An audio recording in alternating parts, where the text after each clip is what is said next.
The courtroom was set for an intense debate on one of the most divisive issues of the modern era, the boundaries of free speech. On one side stood Representative Jasmine Crockett, a fierce advocate for progressive politics, who argued that free speech should come with a sense of responsibility and accountability. On the other side stood former President Donald Trump, the populist firebrand who built his political empire around the notion that free speech was under attack, particularly by the media and political elites.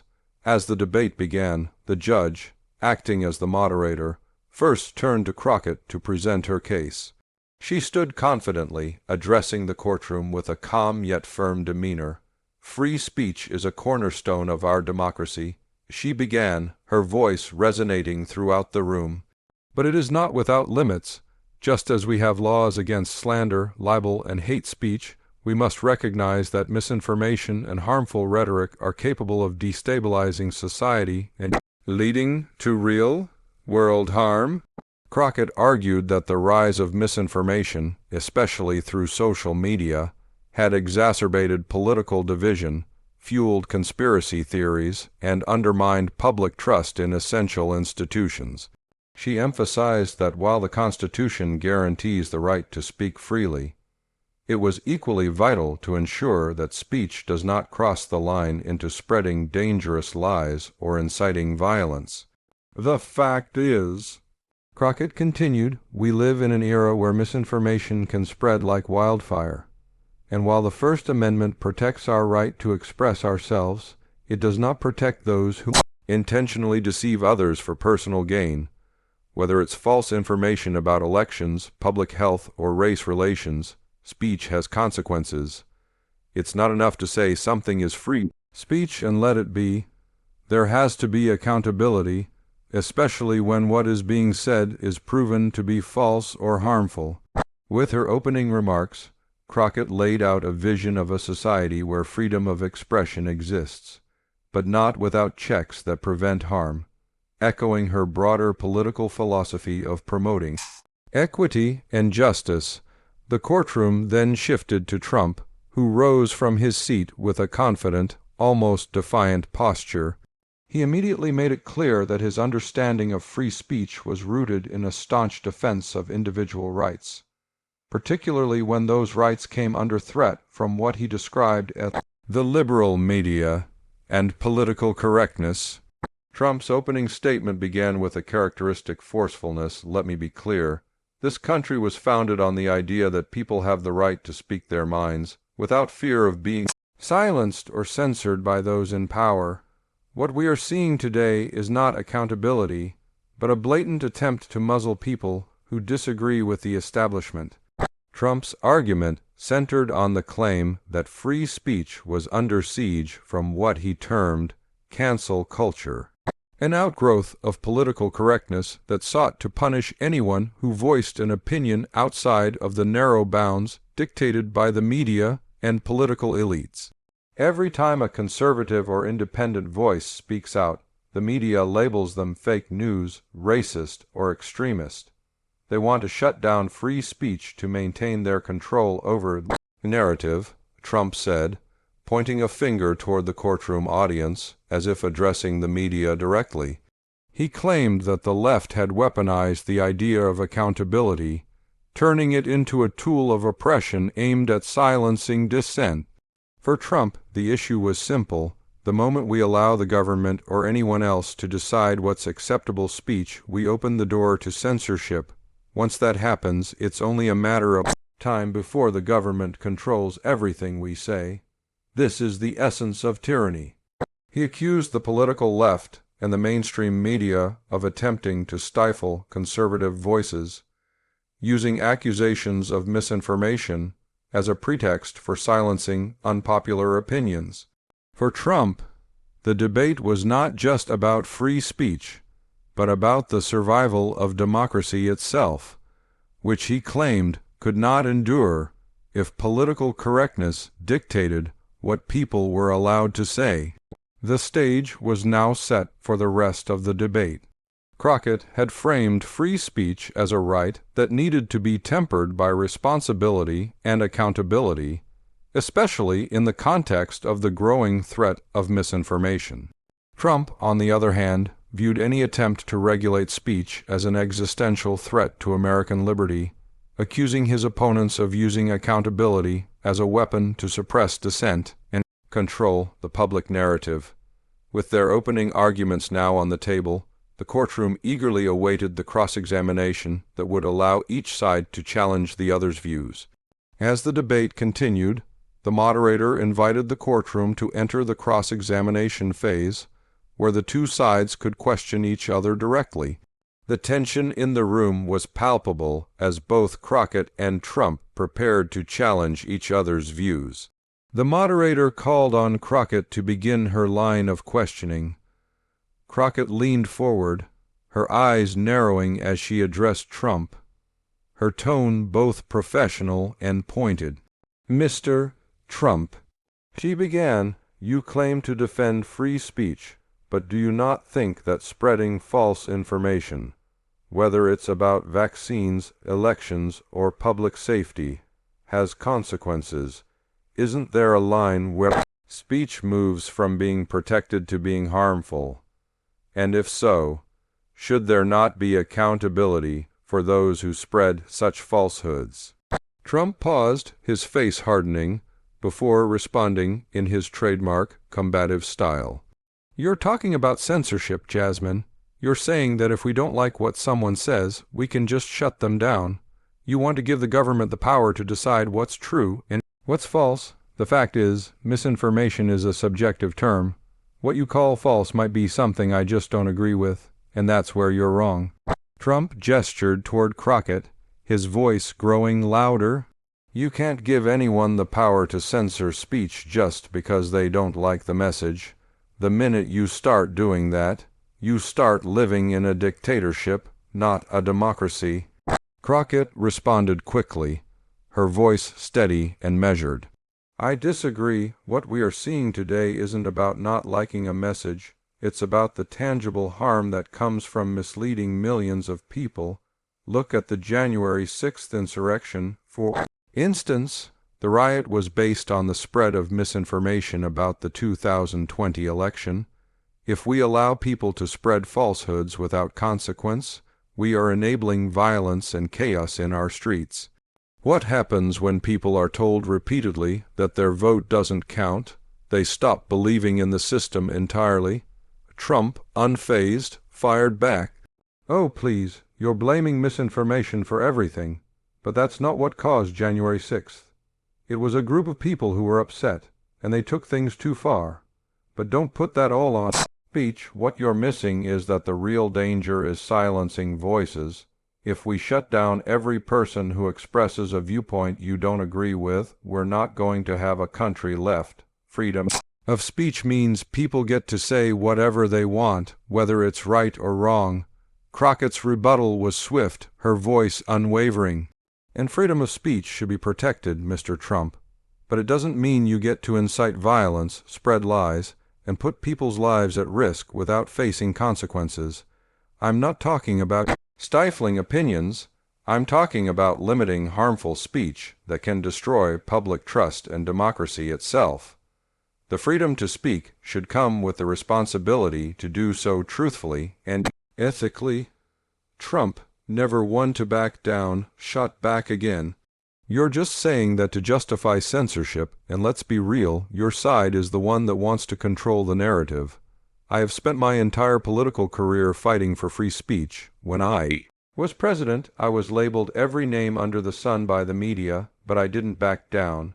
You're afraid of strong voices, but the truth is, the more you try to silence them, the more people will push back. That's what the American people want. Unfiltered, honest conversation. Not what the media tells us is acceptable." The courtroom fell into a brief silence as the tension between the two intensified. The moderator then called on Trump to continue with his line of questioning. Trump turned to Crockett, now on the offensive. "Let me ask you this, Jasmine," he said, his voice dripping with skepticism. "If you get to decide what speech is harmful, who gets to decide what's truthful, and what about the First Amendment? Does it matter to you at all, or is it just something to be swept aside when it's convenient for your political agenda? Crockett stood her ground. I've never said that we should sweep the First Amendment aside. What I'm advocating for is a balance where we can protect free speech while also preventing harm. The First Amendment isn't a free pass to lie and destroy people's lives. What you fail to understand, Mr. Trump, is that people, particularly marginalized communities, are often the most affected by this kind of misinformation. It is not just a difference of opinion. It is dangerous when falsehoods are treated as fact, especially when those falsehoods are manipulated for political gain. Trump leaned forward, his voice rising. You're missing the point. People should have the right to say whatever they want, and the public should be the one to decide if it's true or not. If you don't like something, don't listen to it. But you can't take away someone's right to speak their mind just because you don't like what they're saying. That's the real threat to democracy. This idea that we have to censor people because their words might offend someone. Let people speak. Let them debate. That's how we find the truth. Crockett was quick to respond, emphasizing the role of responsibility in free speech. I'm not saying people can't debate or express differing opinions, but when someone spreads lies that lead to violence or undermine the very fabric of our democracy, that's where we draw the line. We need to hold people accountable for what they say, especially when their words incite harm or division. Free speech is essential, yes, but so is truth. The courtroom buzzed with the intensity of the exchange as both sides dug deeper into their positions. Crockett was resolute in her belief that speech should not be free from consequences, especially when it posed a direct threat to public safety and democracy. Trump, on the other hand, remained steadfast in his defense of unregulated speech, arguing that any attempt to limit it would pave the way for authoritarianism. The debate was far from over, and the stakes had never been higher. Both Crockett and Trump had presented compelling arguments, Crockett advocating for a balance between freedom and accountability, while Trump championed the unbridled right to speak, regardless of the consequences. The courtroom, filled with tension and anticipation, eagerly awaited the closing arguments, where each side would have one final chance to make their case. As the debate reached its final moments, the courtroom was on the edge of its seat. Both Crockett and Trump had passionately defended their positions on free speech, each making strong, emotionally charged arguments. Now, it was time for the closing statements, where each side would have a final opportunity to make their case and leave a lasting impression on the judge and the courtroom audience. The moderator first turned to Crockett, who stood tall, ready to deliver her closing argument. The atmosphere in the room was thick with anticipation as she began, her voice calm yet firm. In our society, freedom of speech is one of the most sacred rights we possess, but with freedom comes responsibility. The right to speak freely should not be used as a shield to spread lies, incite violence, or undermine the democratic values that hold our country together. Crockett began. She paused briefly, making eye contact with those around the room. We've seen the devastating effects of unchecked misinformation. The events of January 6th, for example, were not simply the result of passionate disagreement. They were the result of years of lies and falsehoods that people were told over and over again. These lies led people to believe that their democracy had been stolen, and they were encouraged to act on those beliefs. Lives were lost. Families were torn apart, and our very democratic process was threatened. Crockett's tone sharpened as she pressed her point. What I am advocating for, and what we need to realize as a society, is that free speech does not exist in a vacuum. When someone spreads harmful lies or calls for violence, they must face consequences. Free speech does not give anyone the right to destroy people's lives, to erode public trust, or to incite hatred. There must be accountability. We cannot simply allow people to say whatever they want with no regard for the damage it can cause. Crockett looked toward the audience, her voice steady but resolute. Yes, people have the right to express their opinions. Yes, people have the right to speak their truth. But when that truth is a lie, when it's a calculated attempt to deceive or manipulate, we must act. We must protect our democracy, our communities, and our future. And that begins with holding those accountable who choose to weaponize speech for harm. With a final, resolute nod, Crockett concluded her statement. I stand for free speech, but not for speech that tears our country apart. Accountability is not censorship. It is a necessary safeguard to ensure that we, as a society, do not lose our way. The courtroom was silent for a moment as Crockett stepped back, her closing argument hanging in the air. It was now Trump's turn to make his final remarks. Trump rose slowly from his seat, his expression unyielding. He stood with a strong, confident posture, as though preparing for the final round of a battle. Folks, this is what it all comes down to. Trump began, his voice rising. They want to silence you. They want to shut down anyone who doesn't agree with their narrative. They want to tell you what's true, what's acceptable, and what you should be allowed to say.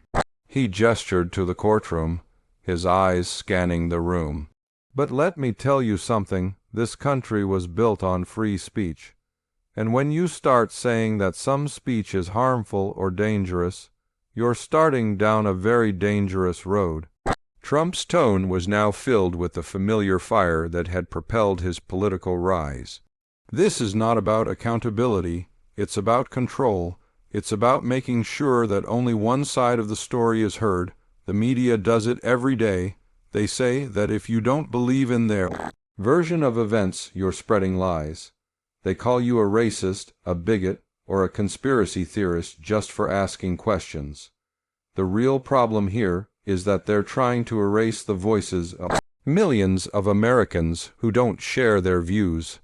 Trump paused, his words deliberate. I don't care what anyone says about me. I don't care if they call me names or twist my words, because I believe in the First Amendment.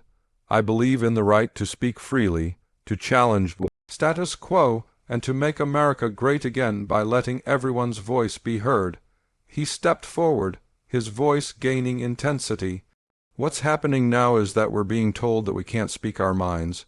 We're being told that if we disagree, we must be silenced, but I won't back down. I will not be told what I can and cannot say. This is America, and we have the right to speak our truth, no matter who it offends. Free speech isn't just a luxury.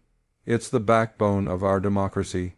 Trump concluded his closing statement with a fiery flourish. We must stand up for free speech no matter what, because if we don't, we're going to lose everything. This is not just about words. It's about freedom. It's about our country's future. And I'll never let that go. With that, Trump returned to his seat, his closing words echoing through the courtroom. The debate was over. The moderator stood, signaling the end of the debate. Both Crockett and Trump had made passionate and compelling arguments. Crockett had emphasized the need for accountability in speech, arguing that freedom of expression must be balanced with responsibility to prevent harm. Trump, in contrast, had defended an unfiltered form of free speech, warning that any attempt to regulate it was a direct threat to democracy itself. As the courtroom emptied, the tension between the two opposing views remained thick in the air. Was the right to free speech absolute, or should it be tempered by accountability? Could one defend their right to speak freely without causing harm, or would limiting harmful speech ultimately be a form of censorship? These questions would linger long after the debate ended, as the nation continued to wrestle with the complex and ever-evolving issues of free speech, responsibility, and the future of democracy.